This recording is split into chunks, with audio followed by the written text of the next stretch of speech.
In our fast-paced world, it's easy to get swept up in the currents that surround us.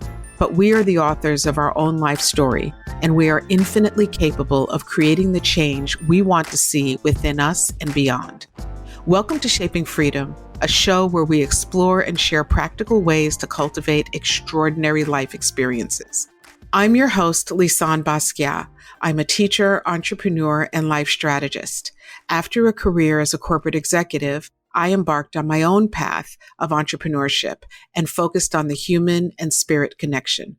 I come from generations of trailblazing entrepreneurs, artists, healers, and champions of human dignity.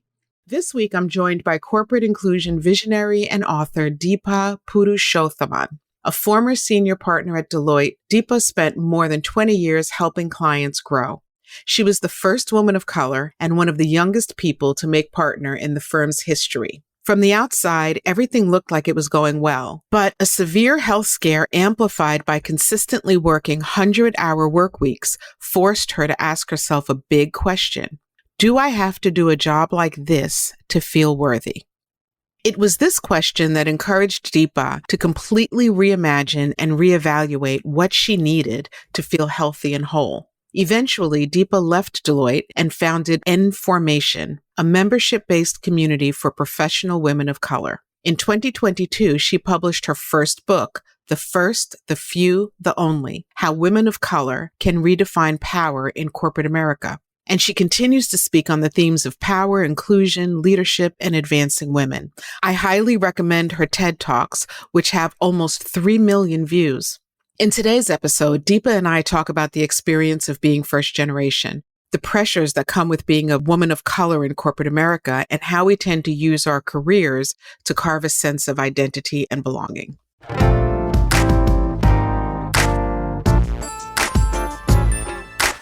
Well, good morning, Deepa. How are you? I'm good. I'm excited to be here. Thank you for having me. You're welcome. I'm so excited to have you as well. So Deepa Purushothaman is how you pronounce your name, right? Yes. So I was really excited to talk with you because I know that you've done so much work around, you yourself have a pretty robust experience within the corporate environment. And I know that you have a lot to say about that. And in particular about the experiences of women of color within those spaces and places. And so I really was excited when Straw Hut mentioned that you would be a great person for me to have a conversation with. So why don't we start with the clips of who you are and how you got to the place where you are right now, specifically around your focus on the experience of women of color within the corporate environment. Yeah, of course. I'll try and keep it short because that could be an hour-long answer in itself. I grew up in New Jersey, so I know that you're there now. I am. Yeah. So I grew up in New Jersey in a very small farm country town. I say that because we had like one stoplight, like very, very, very small town. In my school of 500 students, there were probably 3 or 4 students of color. And so this sense of identity and belonging started early. My parents were immigrants from India. We didn't really talk a lot about race at home. There was this message of just keep your head down and work hard and, things will be okay, right? Which, by the way, a lot of the women I interviewed get. But I didn't really understand, right? And so when things would happen or things were said, I thought it was me. So I grew up with some of that real questioning around belonging always. I went to very elite sort of schools and spaces. And so those kinds of questions definitely followed throughout school. And my interest and background had been politics and policy. So I thought I was going to be doing, not myself running for office, but helping others. And so at some point early on, I decided I wanted a year or two of private sector experience because the public sector is a place where you have to climb the rungs, and it felt a little bit slow. And so I thought I'll go to Deloitte for a year or two out of grad school and, then go back to politics and policy. I ended up staying for 21 years and spent my entire career there. I made partner relatively early in comparison to others. I was our first Indian female partner. So there's also a sense of carrying, I think, a responsibility and also a sense of being a first, right, in rooms and in spaces. I worked in tech and telecom. Those were my clients. And those spaces were also predominantly white, given the industry and male. And so often I was the only woman of color in a room. So these were always issues that kind of sat with me. And towards the last couple of years of my career, it was a combination of two things. One, a growing sense of purpose and questioning, I think, just with our political landscape, and really feeling like, am I doing the work I thought I'd be doing when I was a teenager? And the answer was no. I mean, I had a great career, but just what am I doing? And given everything the world was facing and our country was facing, am I in the right place? Was a growing question for me. And then I started to get sick. So it was a combination of those two things, like this purpose question and then getting sick. And a very long story short is it started as small symptoms. And over the course of 3 years, the symptoms mounted and mounted to the point that I spent 8 months in bed, couldn't feel like elbows down and knees down, 14 doctors. And I tell this story in my book, my 14th doctor, she's a woman I saw when I traveled. I'm in her office. She's looking at me like with a smirk on her face because I have my suitcase with me. I literally traveled 3 cities a week in my job. And she says, we can keep running more tests, or I can tell you what I think you already know. Your job is killing you. And she says, what would you do if you didn't do a big job like this? Do you have to do a job like this to feel worthy? And don't you just see you're worthy being you? And in that moment, I did everything I could to not cry, right? Big question. That's a big question. Through me, right? Because a lot of my identity was work. And that started this process of really unpacking. And so I'll leave the rest of the answers for other questions, but that's really kind of where I was in my process. And so it still took me a few more years to leave because I didn't know what I wanted to do. There was a sense of I had to go to something. And also that sense of responsibility, which I didn't fully understand at the time, right? As a first, I think a lot of us sit in seats for longer than maybe we need to or we should. Because we're afraid of what it represents. And so, my process of unpacking all that was significant and took a little while. But now I focus solely on topics of women of color. I write and research about it. I just had a book come out. I have a company focused on women of color and safe space. So it feels like my work in the world, and it feels really necessary in this moment, especially. So, wow. There's a lot to unpack there. There is a lot there, yeah. Let's stay here for a minute. I want to talk about being a first generation kid, and what that's like. I mean, I myself am the daughter of a Haitian father, and my mom was Puerto Rican. And so I grew up in a predominantly upper middle class area, and I wasn't around a lot of people who were like me, although I did go to public school in New York. And so I was I felt like I was on the fence between straddling two completely different worlds and completely different experiences. Because on one hand, there was this dialogue about race and socioeconomics. And then on the other hand, I was living a life where I was taught, put your head down, get the work done, and told the story of, my father having immigrated here and how he pulled himself up by his bootstraps and, got here with a toothbrush, in his pocket and all of that. And so that made for a very different kind of and unique creation of my identity around who I was and how I saw the world. And then once I went out into the world, I realized that it was a little bit different than what I thought. Knowing that my parents were trying to protect me, I still realized that the world was a little bit different. It's an interesting kind of place to be, or an interesting way to start into the world as an adult. Yeah. Yeah. And my story, some similarity in that, again, I didn't feel like I fit in the school, in the area that we were in. My father and I had darker skin. My mother and my sister had very light skin. So there was also this, are you all one family, right? Like, are they Spanish? Are they something else? Like, just a lot of questions, I think. Yeah. So for us, like, that was always, again, not talked about, but always there. I interviewed 500 women of color in writing the book, and I assumed I would see differences amongst the stories. And I was surprised to find how often, regardless of the ethnicity, the race, where the women grew up in the country, the messages of just work harder, do more, keep your head down, don't rock the boat, don't bring attention to yourself. I mean, there was some difference, and I talk about that by, a little bit based on, are you first generation, second, like there was a little bit based on ethnicity, but for the most part, the messages were the same. And I think that sets us up for this confusion. And a lot of us internalize that. And then when we would go to India, we spent every summer in India. I didn't fit in there either, right? Like I wore my hair straight, right? I wore shorts, I looked people straight in the eye, which a lot of the girls there, they didn't do that. And so there was this real stark comparison because I didn't fit in there either. And that wasn't a conversation I could have. So I think that's why I say that work really informed, I think, my work now. I didn't know it at the time. But I think it really does, that sense of like, I don't belong anywhere. And so you have to create your own sense of belonging and power and place in the world is real for a lot of people. Absolutely. It's that feeling of other. And, Yeah. And then you think you kind of get through it, but you find that, you really are, or at least for me, I have, always in some ways or another felt like the other. And, It was a bit of a challenge for a long time. Now I celebrate it because you know what? It's all good. I have to be the other because of me.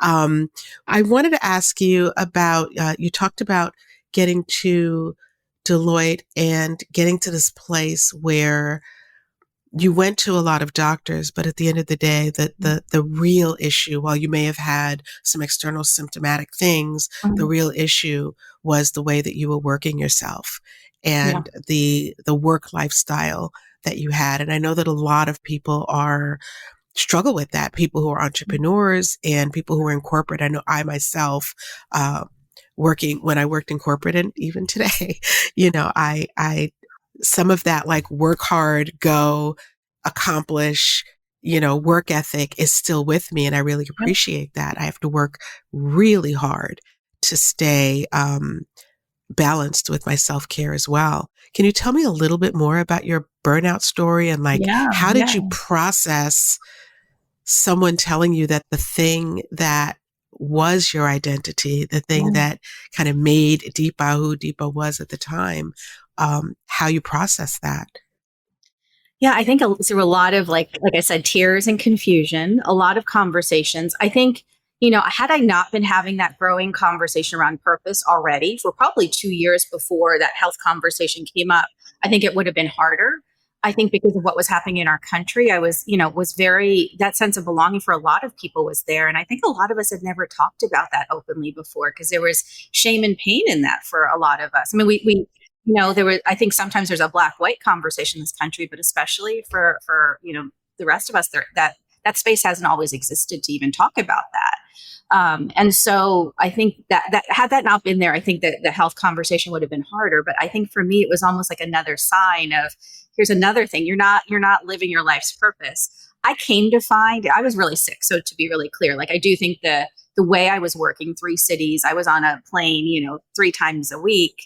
6 times, literally on and off planes. I worked a lot of hours. I had been working the most stressful project of my career when this all started to really mount. So I think there was a lot of just the context there that really added to it. Not eating well, not sleeping a lot. My project was an intense divestiture project, and I was easily working 100 hours a week at that point.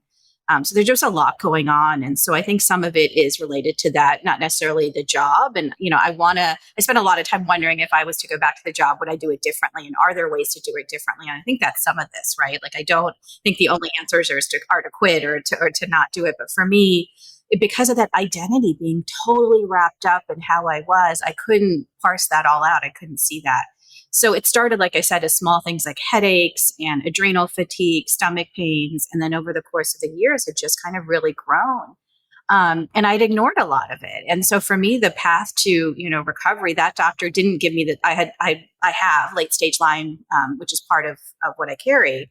I spent about a year, really focused on getting well and working with a lot of alternative healers and really trying to figure out, what kind of life do I want to design? And I don't know that I'd ever sat down and thought about that before, right? Because I was in a life, right, that maybe I had somewhat constructed, but it had taken over. My life dictated, how I did things. I'm married now, and, just literally a couple of months ago because of COVID, right? We finally went out to dinner on a Tuesday, and I was sitting there with my husband, who also was a partner at the firm at one point.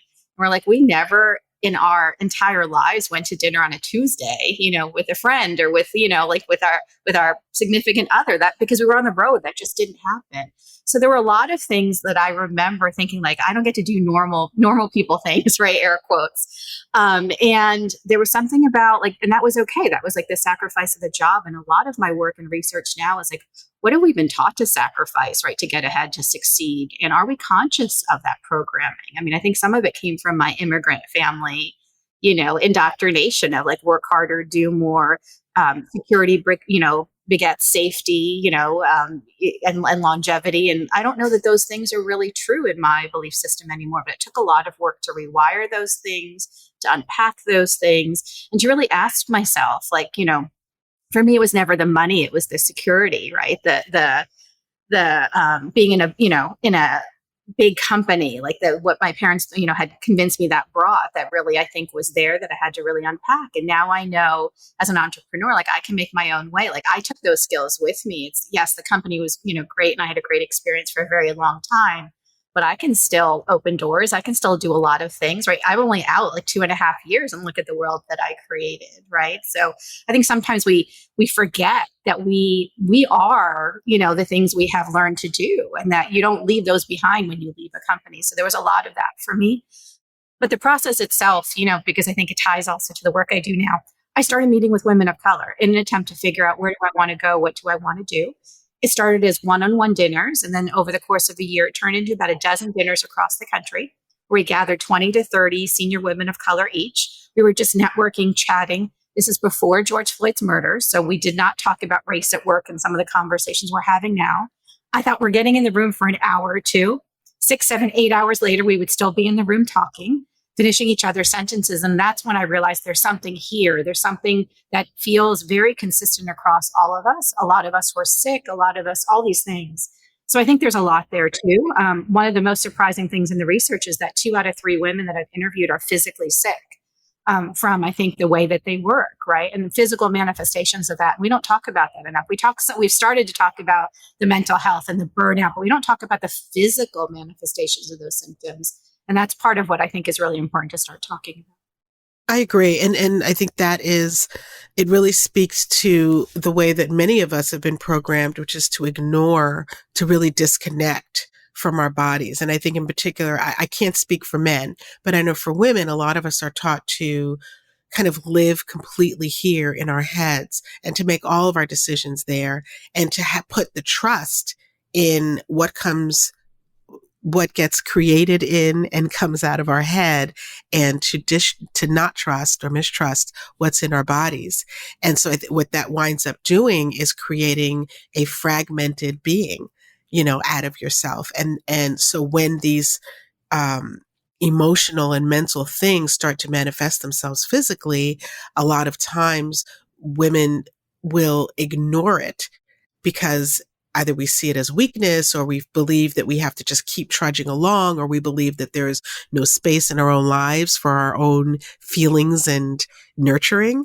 And it really creates this, what I see as this societal issue for women, especially women of color, many women, and especially women of color, where we exist in these places not fully engaged, as ourselves, because we're hiding that part of ourselves, or we're, ignoring the fact that there's this dialogue that's taking place internally, that's saying, this gnawing in your belly, that's saying, this may not be the right thing for you, the right relationship, the right job, the right circumstances, whatever the situation is. And so I think that the fact that I'm very happy that these conversations are happening more broadly and more frequently amongst people in this country, because that's really the way for us to, first of all, understand that we're not by ourselves. Yep. Because otherwise we believe that, and then we kind of buy into the nonsense that says that it's about weakness, and secondly, I think it really helps for those of us who are working through it to be able to share and help someone who maybe is, earlier on the path, to really understanding that and to really stepping into your own thing. I would imagine you probably work just as hard today, right? In a different sort of way, though. I'm much more aware Yeah. of it, right? There's so much in what you just said. Yeah. I mean, a lot of what I talk about is the fact that we work in a culture where we've been taught to perform, conform, and produce, right? And those are the values we uphold, especially in corporate spaces. What is that doing to us? And what are we sacrificing? Time with our families, our bodies, our mental health, right? All these things, and we don't understand that trade that we're making. And so it's kind of shining light on that. I think with COVID, more of us are asking those questions. And there's a space to talk about it in a way that there wasn't years ago, but I think that's really real. I think what you're talking about with, I call it wisdom. Part of what the book talks about is that women of color in particular, but women, I think, carry wisdom in our bodies, right? Like we intuitively know things. Like there's that gut feeling, like to your point, like the body starts to speak when we're not listening. And I think that's the other thing that I have started to talk about quite a bit. There's a dissonance with that because a lot of us, if we were taught to listen to that, if we were taught to lead with that, I think we'd show up differently, but there's not always space, especially in corporate spaces, for that. And by the way, I think that's where a lot of our power comes from. And so especially as women of color, we come from cultures that was really innate and really valued, and now it's not. So that dissonance definitely grows.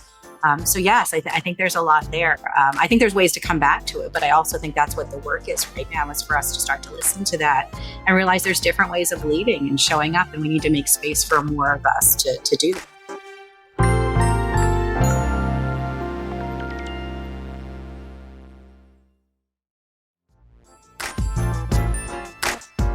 I had a career in corporate. I worked within the corporate environment for 23 years, and I enjoyed it, and it was great, and I did a lot of great things while I was there. I was raised primarily by my father, and so that gave me a different perspective on things.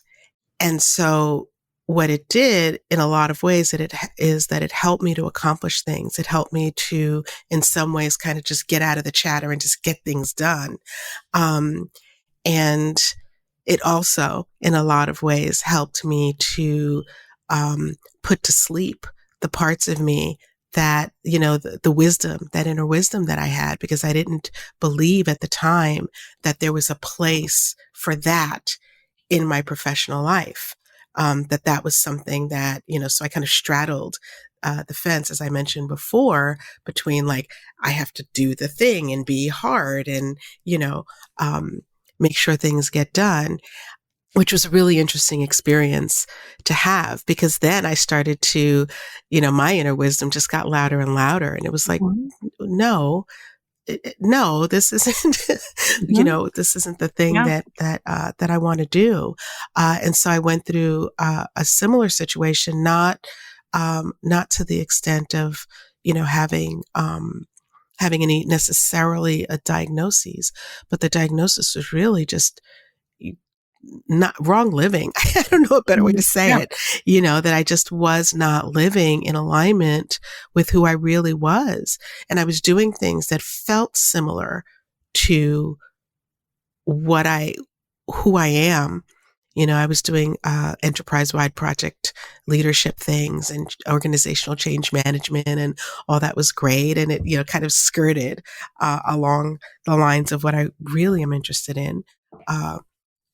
And it kept me there longer, because it felt like, oh, this is great. I'm able to change things. I'm able to get people together to talk and to get them to see the delta between where they are and what they want and how they can get there. And then I came to this moment where it's like, I can't do that anymore. I have to figure something out. And there's this security and safety that you mentioned that happens in the corporate environment sometimes, where you almost get programmed to believe that that is the only way, when in fact it isn't. I left corporate and I was like, wait a minute, I can accomplish more and the same thing and do the same things, on my own terms in a different way, and really lean into the person that I truly am. And I think that's the story for many, many women. Yeah, I agree with that. I think that's I call it the brainwashing, right? Or the delusions we've been taught that you need that safety and structure. But I think for a lot of us, and we're seeing more women and especially Black women, leaving to go start their own companies to create cultures that they want and they can see more than ever right now in this moment because of some of that. So I think we have to remind ourselves and remind each other, right, that we are valuable, that we have, skills, that we can go create the worlds that we want. And kind of, sometimes it ends up better than the story that we were in. So absolutely. I like to share stories, human stories, which this one is, with people. And I like to share ordinary people doing extraordinary things, and I think that the work that you're doing and the decisions and choices that you've made for yourself are pretty extraordinary. And I really, in doing that, also want to share the how, because I think very often for the women who are watching women like you and I, they see, oh, she has it going on. She left corporate and now she's created this entire community of women of color who are having these great conversations. And that piece about you getting from working within Deloitte and working yourself in a way that was detrimental to your health to where you are today. I'd love to fill the audience in on how does one do that? If you can kind of break it down into, 3 or 4 steps. Yeah. I mean, I think it depends where you are in that process, like that you were even describing for yourself. I was really sick. And so I didn't have a choice. Right. And so my hope in my work now and the work that I'm starting to shift to focus on is I want more women and women of color to start to ask those questions about how they want to show up in the world, how they want to lead before they get to crisis. Because most of us only make significant shifts in our life once we get to crisis. And, the challenge that I found is it's usually once something that happens that wasn't planned. So again, the 500 women I interviewed over and over again, it would be, I just went through a divorce or a health issue or a job didn't happen the way that I planned. And yet, or a heart attack and I ate properly. I ran every day. So I did all the things I was supposed to do. And yet it didn't turn out exactly how it was supposed to turn out. And so now what? Like I've been the good little girl, right? And that didn't work for me. So I think more of us need to realize that being that good little girl, if it doesn't align with who we are, isn't going to work. And a lot of this work is really going back and asking yourself, what have you been taught? How do you show up? What do you believe? And most of us will find that those are 6 to 12 messages that come from childhood that our parents gave us that really in moments of crisis, we rely on. We're not smart enough. We're not good enough. You have to do more. You have to overwork yourself. You have to prove yourself, right, to be worthy. And so I work with women to kind of figure that out. What are those 6 or 12 things for you? And how do you start to notice when they come up for you?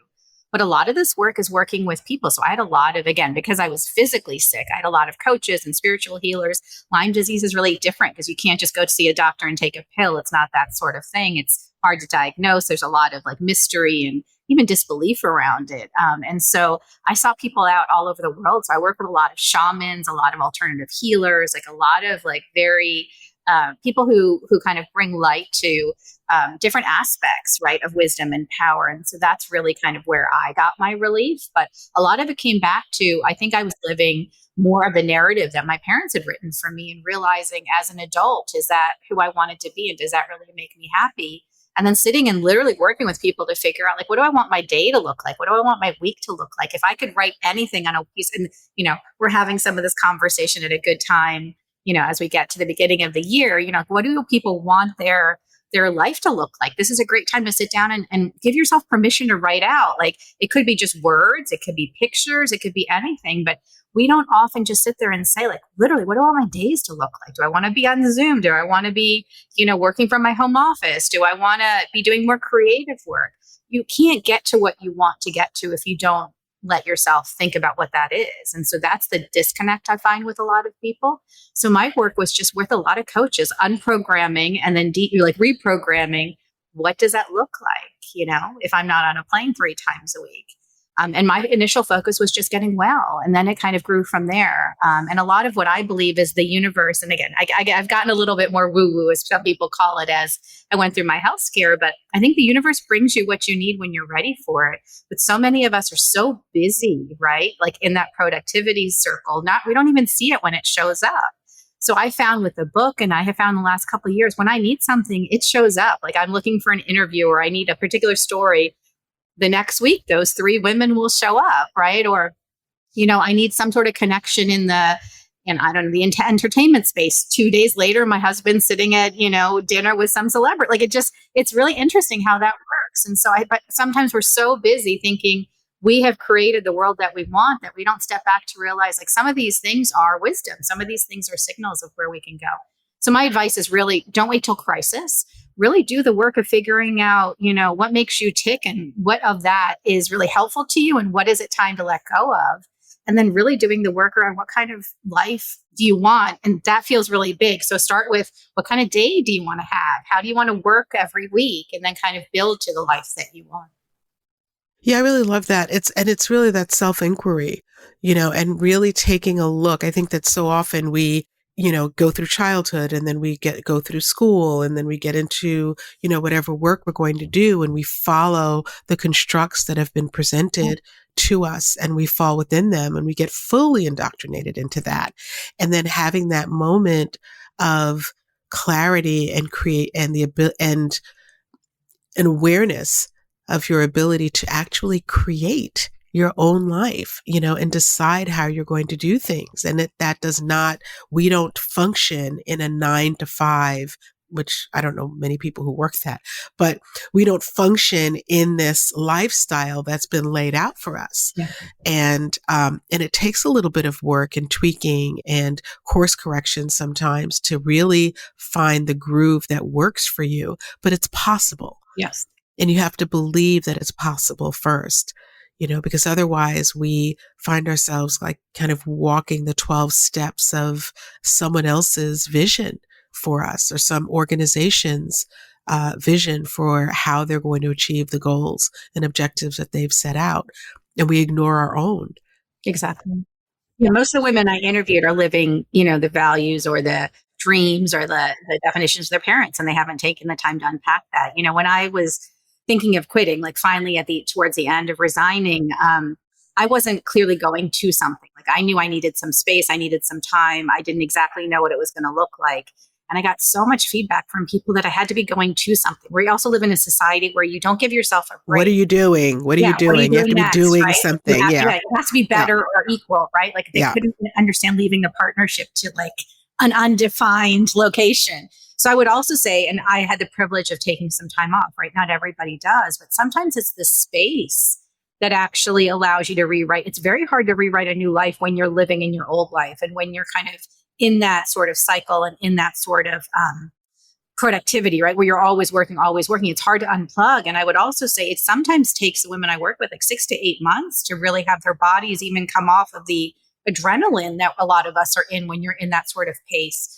So if you can, my biggest advice would be to take some space and to take some time. And, it doesn't have to be vacation. It can just be like things around the house, but you almost need that space to really figure out who am I without my job?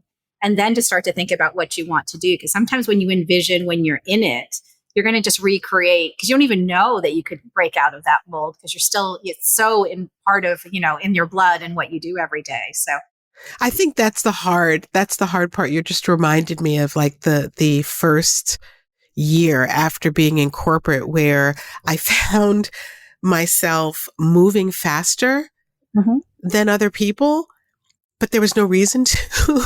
I'd get on an elevator super fast and it took a while for me to really settle back in to myself. And I think that's important to note for people who, sometimes when you leave, there's this in-between time. There's the time between making a decision to let something go and having whatever the thing is or whatever life you're going to have afterwards come fully formed. There are those moments, that in-between time. And sometimes it's a week, it could be a year, that's up to that person's personal journey. But being in that in-between time is all those feelings are normal. It's perfectly understandable that you would feel like your energy is kind of moving at a different pace or that you, because you're kind of, releasing some old programming. that tells you that unless you are in meetings from 7:30 in the morning until 6 o'clock at night and then spending 4 hours, catching up on the work that came out of those meetings, that something is wrong or something's awry. And so sometimes it's being able to sit in that and to feel into that, because it really is about how you're charting your journey back to yourself and back to center. I think that's very important. It's very uncomfortable. It's not easy. It's not like you just decide for some people it is, right? But for most of the women that I talk to, it's not, I decided to leave and then it's all like, I never look back. A lot of us end up spending, I looked back for a long time wondering, like, should I have tried to find a way to, go part-time or do something more creative, right? Or go to a different, part of the firm, but stay. And I think it's only recently where I realized, like, no, I'm doing the work that I should be doing in the world, but it took me a long time to get there. So giving yourself the grace and the space, I think that time is really, some people like define it as liminal space, right? Where a lot of things come through, but it's very uncomfortable. And I also just think, again, we haven't been trained to do that because so many people will come to you and be like, what are you doing? What's next? And so you have to be really clear, like, I'm just getting healthy, or I'm just taking a pause, or I'm just taking stock of what I want next. And that's okay to do. And we need to get back to reminding each other that that's part of what makes us human is, getting spaces to really figure out, like, I've just been doing this for 7 years. Am I doing the right thing? Yeah, I think that really is what it comes down to. I think, how a person does one thing usually is how they do everything. And so that's true when, after having made a decision to leave a work situation, it's true of maybe after having made a decision to leave a relationship of some kind, where there's always that moment of, I'm kind of in the middle, in between, I don't know where I'm going with this right now. Do I go back or do I go forward? Or do I just stay so that I can really get back to neutral and make a conscious decision about where I actually want to go versus what I don't want to have, which is the discomfort or the uncertainty or some of that. What do you have to say to women who are within, because this leaving corporate isn't right for every single person. There are people who adore, that situation for themselves and are, really connected to it. And still they're, being in a corporate space can be challenging for women, in particular. So what do you have to say for those women? Yeah, the book initially started as a book on stay or go, like, how do people decide? And it kind of evolved over time. I want to say, though, that a lot of the data suggests that women and women of color in particular stay in situations longer than they should, because we've been taught to, whether that's relationships, whether that's work. And so I always try to push a little bit of, like, I want you to really think about leaving. Not that you have to leave, but I just want you to get comfortable with that idea. I think for the women who are in, those spaces and who are thriving, it's really just taking stock of, how are you working? How are you showing up? How much of yourself are you able to bring to work, and really kind of trying to reconcile those concepts and putting boundaries around things. Like, my advice is not everyone should leave corporate, but I think everyone needs to find a way of working that works for them. I think people need to understand how to show up in full voice. It's not just about getting to the seat. But if more of us don't act differently once we get to the seat in full voice, we're not going to change anything. And it's also, you brought this up before, so much of my work is kind of putting a light on the fact that some of what we're facing are systemic issues. And some of this is you, and I want you to work harder in the spaces that are yours to work on, but some of it is not. And understanding the difference is where I find a lot of women find real power. Because once they realize it's not all them, they can let go of things like imposter syndrome and overworking, because certain things, no matter what you do, are not going to improve. And so it's understanding those things and then figuring out how you want to show up. So that's really, if you're going to stay, I loved it when I loved it, but when it was time, it was time. And so I think if I was to go back, it would just be like, am I taking care of myself while I'm, working that pace? What do I need? Like, and it's not going to the spa that's how I used to be. I'm getting a massage. Like, everything is great. Like, I think we know more today than we did, 5 years ago when I was in that space, right? Or 3 years ago. But it's really thinking about what is wellness for people and when do you need breaks and what does it really look like for you? It's going to look different for you than it does for me. And I think we're in a great place where we're having more conversations about that now than ever before. Was there a moment of internal communication where you knew that it really was time to go? Like, was there this moment where you chose not to, but you knew that it was time? Yeah, I mean, I think once I started asking questions around purpose, I kind of knew. I think for probably 3 years, it had, I knew I was going to go. I never thought I was going to be there forever, and I think that's also what gave me a little bit of freedom. Even when I made partner, I was not one of those people who said I'm going to retire as a partner. I thought I'm going to do this until I figure out what my big impact thing is in the world. I think what I came to realize is it wasn't going to be like that for me. So I did not leave thinking I'm going to write a book and I'm going to, create this movement and, the world is going to catch up and DE&I is going to be what it is. And I was waiting for that. I think, again, so many of us are taught like you need to know exactly what your purpose is before you go. And I just got comfortable to the place of like, I just need to get out and get healthy and then I'll figure it out. But yeah, it became clearer and clearer. And then there was a point in the fall where I kind of handed in my resignation. In the book, I call it my work obituary. I wrote it and rewrote it for weeks and weeks, and handed that in. But I didn't actually leave because I was a partner, and it's a little bit more complicated for about 6 months, even though I was on leave. And so, yeah, it was a process, and there were moments where people said, "Are you sure you want to leave?" And I even thought, like, am I sure? Because I was leaving during the early stages of COVID before we called it the Great Resignation. There was so much uncertainty in the world. And so no one could understand, even myself, like, why would I leave financial and other kinds of stability and security for unknown? But I also knew at that point, if I didn't get out, I would never get out. Like I knew if I didn't leave, I would stay forever. And there was nothing wrong with that, but that wasn't my path. Yeah. I know for every decision that, my work today is to have the delta between the moment when I know and the moment that I act be as narrow as possible. Yeah. And there was a time where I'd know and I'd keep pushing forward and keep trying to figure it out and contorting myself or trying to contort the other person. But now it's like, trust your gut, because eventually that's where you want to go anyway. Yeah. I agree with that. I love that. I think for me, it was, I needed to know where I was going to. And that's the part I had to reprogram. That was the hardest for me, and it was actually less me and more everyone else saying that to me. Like, of course. What are you going to do? What are you going to do? And I was like, I don't know. And they just couldn't understand that. And look at what you're doing. What you're doing is amazing stuff. It's taken some time, but yeah, I'm in a really great place. And, I was telling someone earlier this week, it's only probably this summer that I finally got to a place where I don't look back or I've not had a regret since this summer. But I would say before that, and I'm 2.5 years out, like there were moments of like, not that I'd go back exactly there, but should I go find a corporate role, like a chief inclusion officer role or something like that somewhere, right? Like, should I go back to that?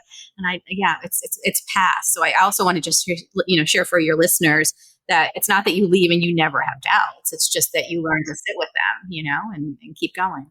Wise words for any situation, where you make a decision to let something go, someone go, or some circumstance go, or work, or a job go, or a way of working. There's a process to it. And having some patience with yourself is key, to moving forward. Deepa, I promised that we would have this conversation within a certain amount of time, and I want to honor that. Thank you so much for taking time out of your schedule to chat with me and for our audience. I really appreciate it. Thank you. Thank you for having me. Such a great conversation. Yeah. Where can people find out more about you? Yeah. So my website is deepapuru.com. But I also spend a lot of time on LinkedIn. That's kind of where I do a lot of like question posing. And if this work really resonates with you, I share a lot of research. So yeah, LinkedIn. Okay. Great. And you wrote a book recently. I did. It's called The First, the Few, the Only, How Women of Color Redefine Power in Corporate America. It came out in March and it's making the rounds and doing well. So again, if the work really resonates, please pick up the book. Excellent. Excellent. Deepa, thank you so much. Thank you. I really appreciate your time.